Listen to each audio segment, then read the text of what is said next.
8장 3절로 15절까지의 말씀입니다. 제가 한 절, 여러분들 한 절 교독합니다. 제가 3절 읽습니다. 그가 손 같은 것을 펴서 내 머리털 한 모숨을 잡으며 주의 영이 나를 들어 천지 사이로 올리시고 하나님의 환상 가운데에 나를 이끌어 예루살렘으로 가서 안뜰로 들어가는 북향한 문에 이르시니 거기에는 질투의 우상 곧 질투를 일어나게 하는 우상의 자리가 있는 곳이라.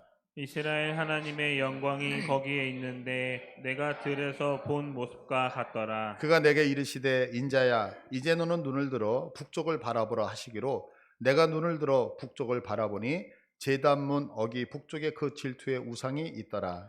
그가 또 내게 이르시되 인자야 이스라엘 족속이 행하는 일을 보느냐.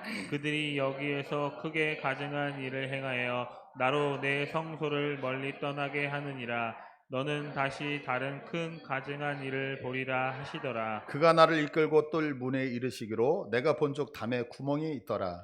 그가 내게 이르시되 인자야 너는 이 담을 헐라 하시기로 내가 그 담을 허니 한 문이 있더라. 또 내게 이르시되 들어가서 그들이 거기에서 행하는 가증하고 악한 일을 보라 하시기로 내가 들어가 보니 각양 보충과 가증한 짐승과 이스라엘 족속의 모든 우상을 그 사방 벽에 그렸고 이스라엘 족속의 장로 중 70명이 그 앞에 섰으며 사반의 아들 야사냐도 그 가운데 섰고 각기 손에 향로를 들었는데 향연이 구름같이 오르더라. 또 내게 이르시되 인자야 이스라엘 족속의 장로들이 각각 그 우상의 방한 어두운 가운데에서 행하는 것을 내가 보았느냐. 그들이 이르시기를 여호와께서 우리를 보지 아니하시며 여호와께서 이 땅을 버리셨다 하시니라. 또 내게 이르시되 너는 다시 그들이 행하는 바 다른 큰 가증한 일을 보리라 하시더라. 그가 또 나를 데리고 여호와의 전으로 들어가는 북문에 이르시기로 보니 거기에 여인들이 앉아 단무스를 위하여 애곡하더라. 그가 또 내게 이르시되 인자야 내가 그것을 보았느냐 너는 또 이보다 더 큰 가증한 일을 보리라 하시더라. 아멘. 오늘 본문은요, 세 번 똑같이 하나님이 에스겔에게 보라라고 이야기를 하시면서 우상 숭배하고 있는 모습을 세 가지로 동일하게 반복을 하고 있는 모습이에요. 계속해서 말씀드리면 이제 남유다는 바벨론에 의해서 망해요. 망할 때에 한 번에 망하지 않아요. 세 차례에 의해서 망하거든요.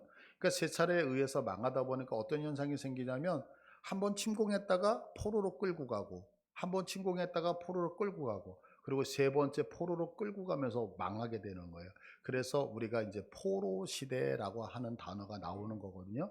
그래서 이 1차 포로 때에 누가 끌려가냐면 다니엘이 끌려가요. 다니엘. 그리고 8년 뒤에 두 번째로 끌려가는 사람이 오늘 본문에 나오는 에스겔이라고 하는 사람이 끌려가는 거예요. 그리고 11년이 지난 다음에 BC 586년인데 그때 이제 바벨론이 이스라엘을 침공을 해서 유다가 완전히 무너져요. 그렇게 무너질 때 무너지는 그 연도가 뭐냐면 성전이 무너졌기 때문에 그러거든요. 그래서 이렇게 세 차례에 의해서 망하는데 지금 에스겔이 글을 쓰고 있을 때는 저쪽 바벨론에서 지금 글을 쓰고 있어요. 그런데 이 본토 이스라엘은 아직 세 번째 침공이 이루어지지 않았잖아요. 그러니까 여기는 아직 망하지 않은 거죠. 그러다 보니까 본토에 있는 백성들이 생각하는 게 뭐냐면 1차 포로 끌려갔어요. 2차 포로 끌려갔어요. 그런데 아직 나라는 망하지 않았어. 그러니까 뭐가 있느냐면 아주 작지만 소망이 있어. 우리가 열심히 하나님을 섬기고 우리가 최선을 다하면 하나님이 우리를 긍휼히 보시고 불쌍히 보셔서 우리를 구원하셔서 나라가 회복되지 않겠느냐라고 이 본토 사람들은 생각하죠. 당연히 포로로 끌려간 사람들도 무슨 생각을 하냐면 야 아직 이스라엘 예루살렘 성 무너지지 않았어. 성전도 그대로 있대.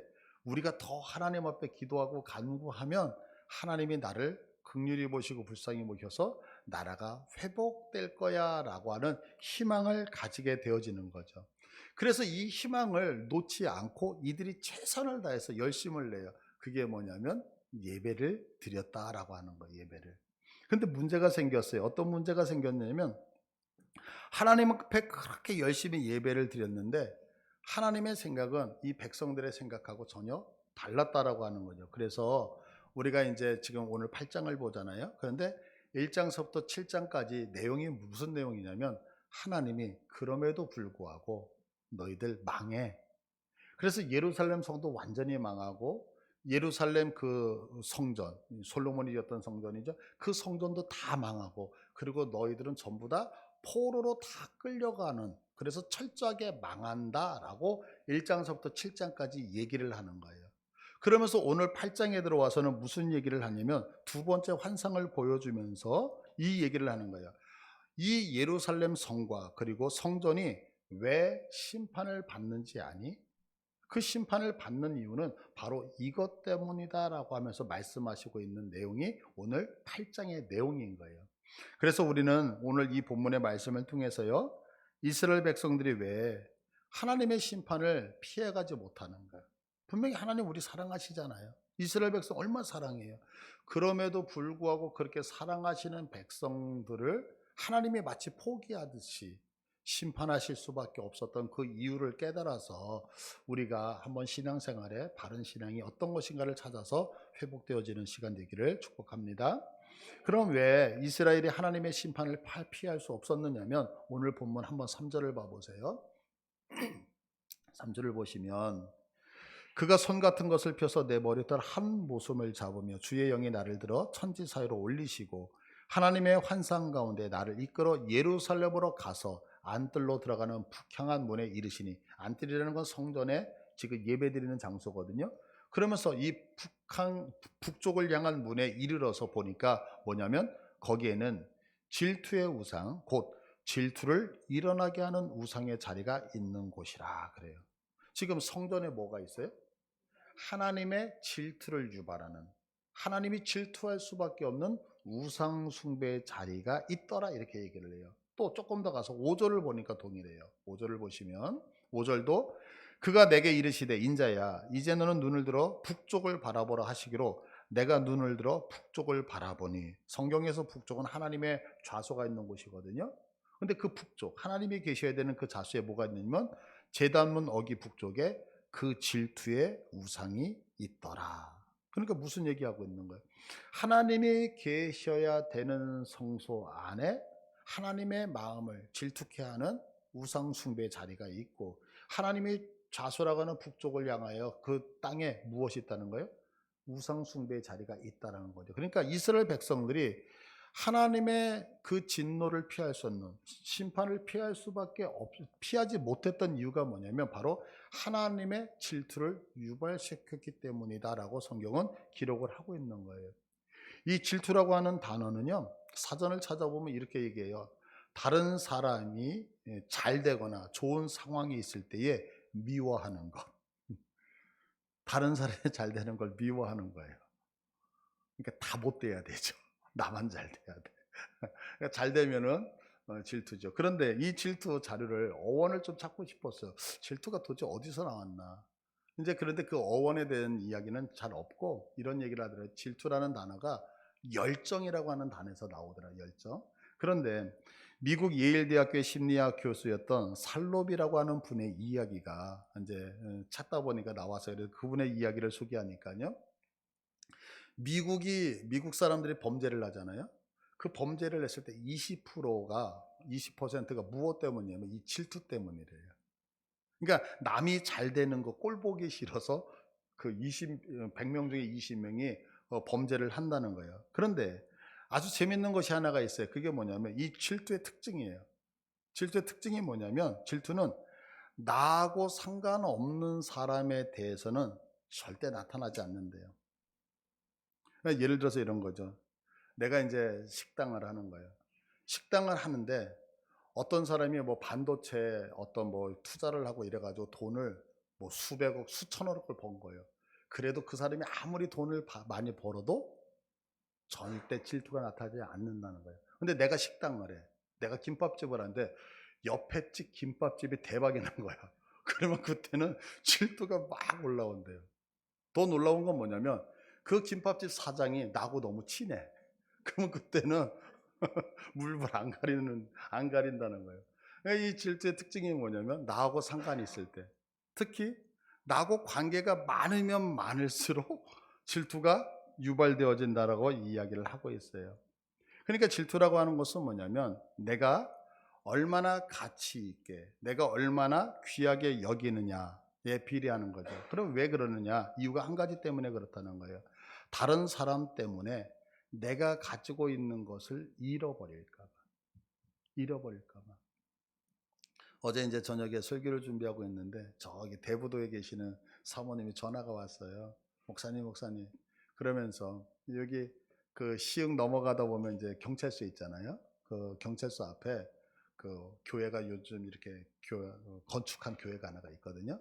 근데 이제 저도 잘 아는 교회인데 이제 다니면서 아, 참 예쁘게 교회 예배당을 지었다. 근데 이제 그 교회 소식을 듣고 전화를 주신 거예요. 그런데 지난주인가 지지난주인가 이제 첫 예배를 건축한 첫 예배를 드렸는데 새 가족이 60명이 왔대요.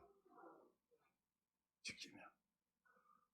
그러니까 60명. 그러니까 이 대보도에서 목회하시는 사모님이 에휴 대보도는 1년에 한 명도 안 오는데 그러면서 이제 그 얘기를 하시는 거예요. 이제 그 의도 무슨 얘기 아시죠? 왜? 같은 업종에 있으니까 내 것을 빼앗길 것 같은 느낌. 이 불안감에서 나타나는 게 뭐냐면 질투라고 하는 거죠.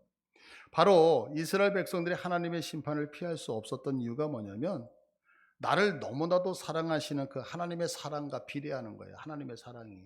근데 하나님이 나에게 어느 정도로 생명 바쳐서 사랑하셨잖아요.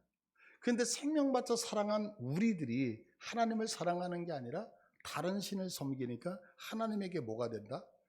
하나님에게는 질투가 유발되어질 수밖에 없다. 그래서 너희들이 무엇을 한다? 너희들이 우상 숭배를 했기 때문에 하나님이 화가 났다. 이렇게 설명을 하고 있는 게 오늘 본문이거든요. 근데 다시 한번 봐보세요. 여기 지금 5절을 보시면 그가 내게 이르시되 인자야 이제 너는 눈을 들어 북쪽을 바라보라 하시기로 내가 눈을 들어 북쪽을 바라보니 제단문 어기 북쪽에 그 질투의 우상이 있더라 그래요. 우상이 있다는 것은 얘기를 하는데 이 우상이 어떤 모습을 가지고 있다. 어떤 형태를 갖고 있다. 그리고 그 우상이 무엇이다라고 하는 것은 설명하지 않고 있다는 거죠. 3절도 동일하거든요. 그러면 이 하나님의 질투를 일어나게 하는 하나님의 질투를 유발시키는 이 우상이 도대체 뭐냐라고 하는 거예요. 다른 게 아니라 바로 인간이 가지고 있는 탐심이라고 하는 거예요. 탐심. 왜 그러냐면 11절을 한번 봐보세요. 11절을 보시면 이스라엘 족속의 장로 중 70명이 그 앞에 섰으며 사반의 아들 사냐도 그 가운데 섰고 각기 손에 향로를 들었는데 향연이 구름같이 오르더라. 이 얘기가 뭐냐? 즉 예배를 드리고 있다는 거죠. 근데 예배를 드리는데 12절을 보시면 또 내게 이르시되 인자야 이스라엘 족속의 장로들이 각각 그 우상에 방한 어두운 가운데서 행하는 것을 내가 보았느냐? 그들이 이르기를 여호와께서 우리를 보지 아니하시며 여호와께서 이 땅을 버리셨다 하느니라. 무슨 얘기예요? 지금 이스라엘 백성들이 우상 숭배를 하면서 우상들에게 예배를 드려요. 그런데 그 예배 드리는 이유가 뭐냐면 한 가지라는 거예요. 나를 사랑하신다는 그 하나님이 나를 버렸고 우리에게 관심을 두지 않았기 때문에 나는 어쩔 수 없이 우상 숭배를 하고 있다 이렇게 얘기를 하는 거죠. 그럼 이게 무슨 얘기예요?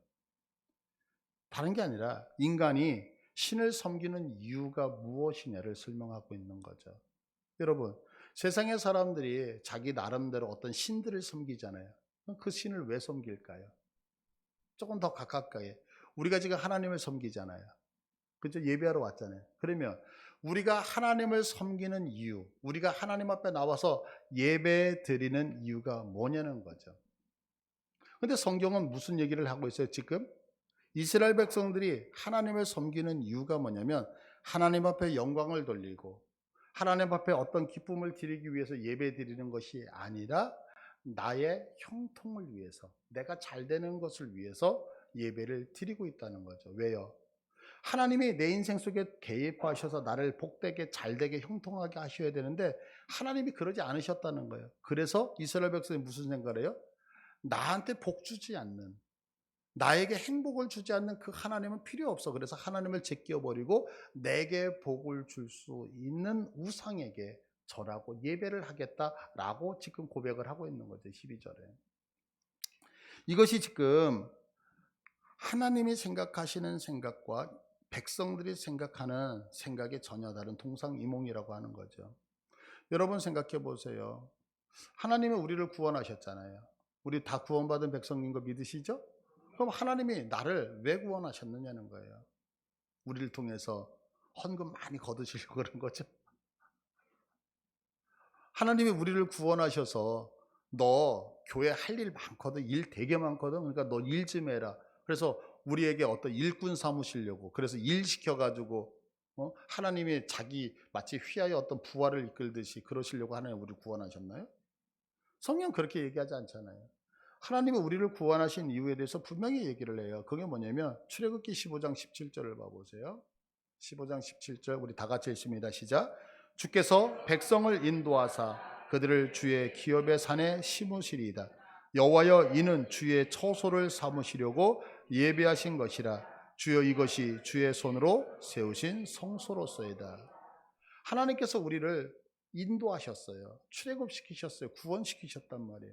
근데 구원시키신 이유가 뭐냐면 그 구원받은 자들을 주의 기업의 산에 심으시기 위해서. 왜? 여호와가 우리 안에 들어오셔서 좌정하시기 위해서. 믿으십니까? 그러면 하나님이 우리를 구원하신 이유에 대해서 성경은 분명히 얘기하는 게 뭐냐면 너희들을 통하여 나의 부족함을 채우려고, 너희들을 통해서 하나님 어떤 이익을 보려고, 이게 아니라 우리를 구원하신 이유는 딱 한 가지죠. 하나님이 우리 안에 좌정하고 싶어서. 그럼 우리 안에 좌정하신다는 게 뭐예요? 하나님은 우리를 왜 구원하셨느냐? 우리와 동행하고 싶으셔서, 우리와 함께 하고 싶으셔서. 그런데 우리들은 어때요? 하나님의 마음에는 전혀 관심이 없는 거예요. 우리들의 관심은 오직 한 가지예요. 하나님이 나하고 함께 있는다, 함께 있지 않는다, 이런 거 우리는 별로 신경 안 쓰죠. 우리들의 관심은 내가 믿는 그 하나님을 통하여서 내가 형통하고 잘되기만을 원하고 있다는 거죠.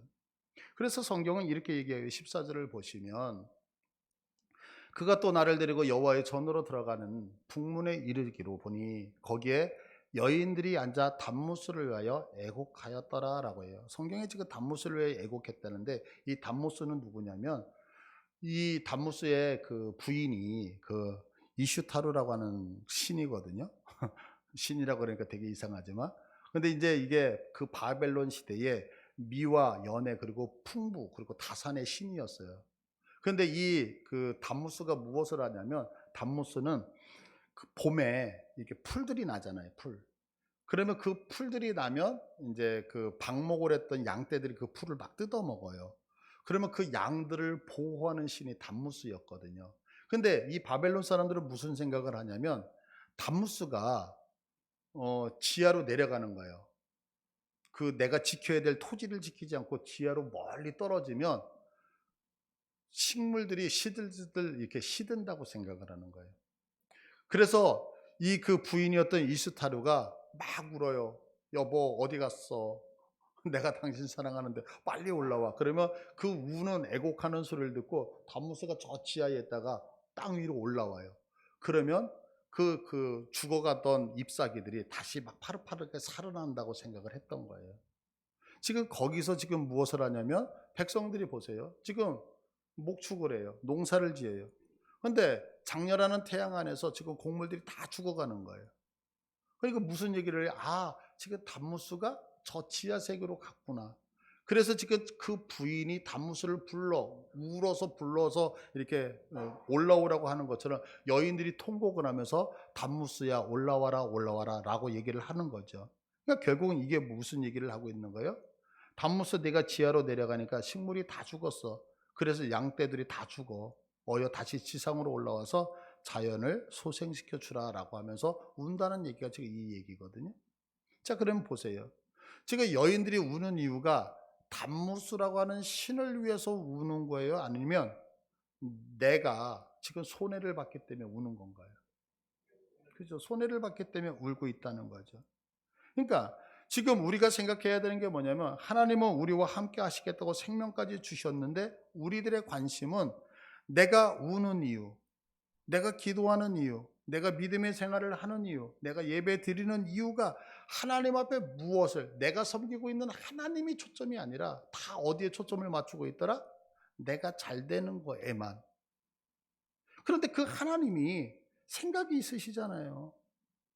그러니까 내가 원하는 소원들이 이루어지지 않으니까 우리 쪽에서 무슨 얘기냐면, 나에게 도움을 주지 않는 하나님은 필요 없어. 그래 내팽개치고 하나님 대신에 우상으로 바꿔치기 했다는 얘기가 오늘 본문의 내용인 거거든요.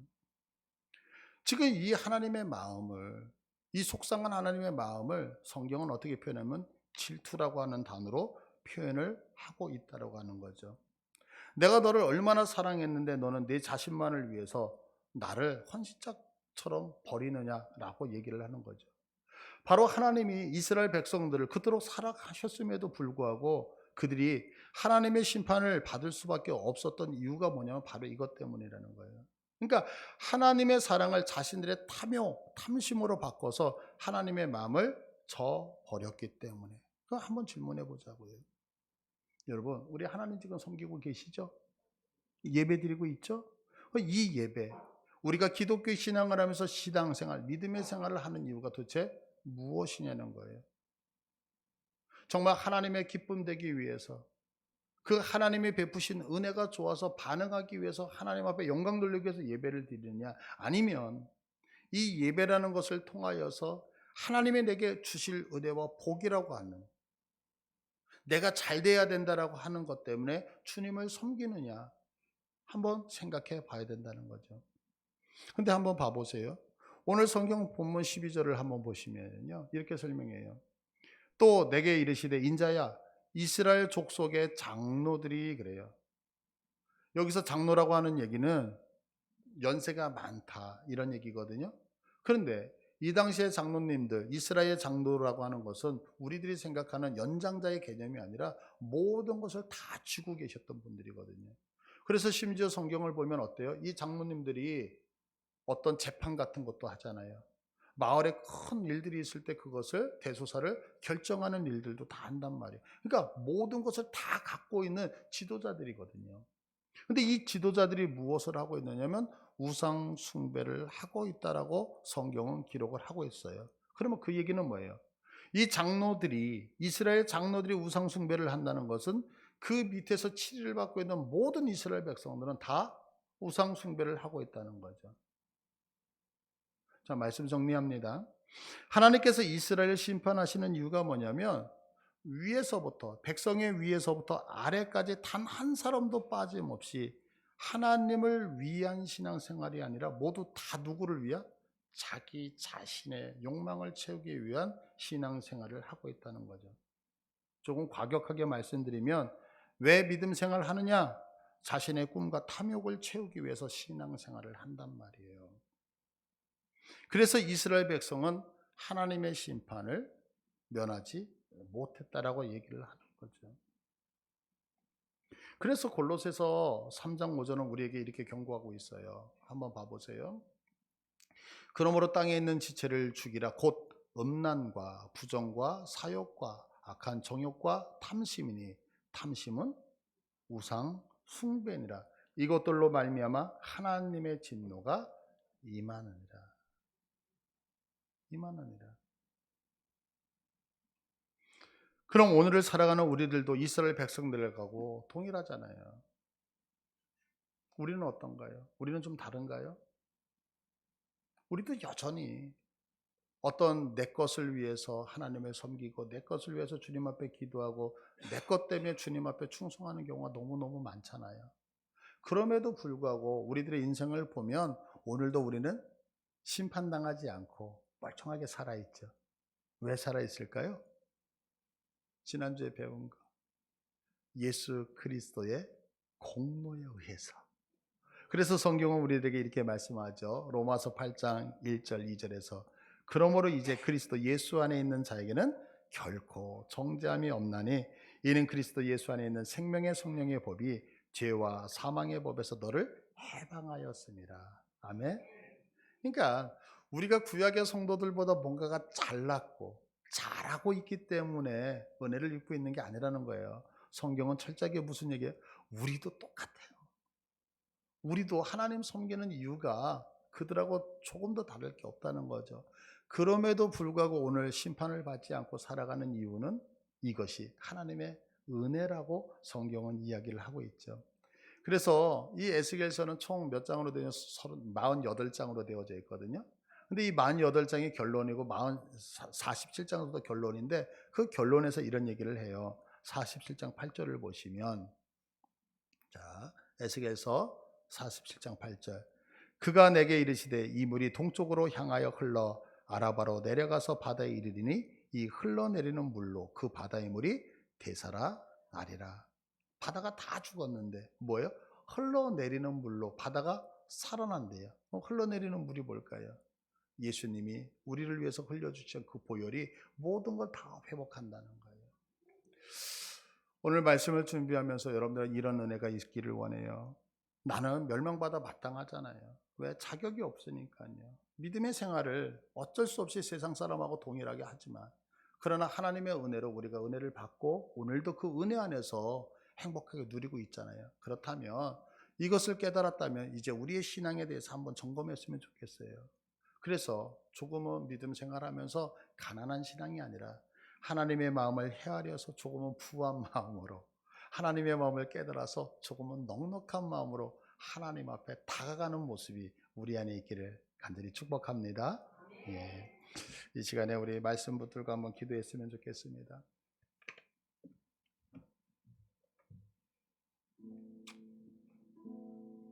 하나님은 우리의 연약함을 책망하지 않으시는 것, 연약한 걸 알고 잘못된 것을 아심에도 불구하고 여전히 품으시고 용서하시고 이해하시는 것은 하나님이 그 열심히 반드시 나를 바꾸실 수 있다라고 하는 하나님의 우리에 대한 기대감 때문이 아닐까라고 생각을 합니다.